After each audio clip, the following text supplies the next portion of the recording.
Caso Arnolfo Teves, Timor-Leste precisa respeitar regras CIRA, nebe estabelece e a ASEAN.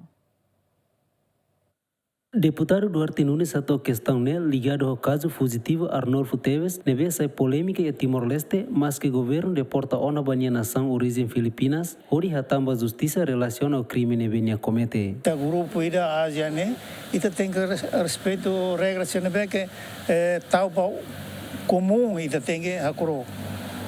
Tamanema presidente existe né, sa ini nação ida saya atau protege ma criminoso kan sa irene pronto depois Interpol mai anema foi me pronto decidiu né pronto o parte todo concorre né pronto o Interpol também Interpol né ka ida be hareva segurança a nação internacional todo e o todo ia commitment atau hakuro pata masira kon intervenção na sira mak responsabiliza é manenia nia situação ulu kita noing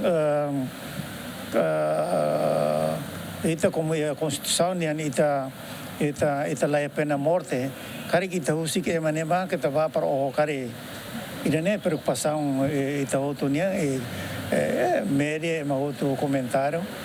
Mas e que fale siramos a site pena de morte justiça nem betama ASEAN la permite e a ASEAN e a carta ASEAN né la ia nação ainda que é pena morte então botuto a site para ser vele comunga regra ire a pena ira saída mas a pena de morte nem lá. Governo Timor-Leste mos informa Arnolfo Teves Jr. se lahetam pena de morte no autoridade Filipinas mos garante formalmente katak Arnolfo Teves Jr. se lahetam qualquer tortura, tratamento desumano, degradante com punição cruel por Constituição Filipinas niang. Luciano Amaral, David Gonçalves, Jemen.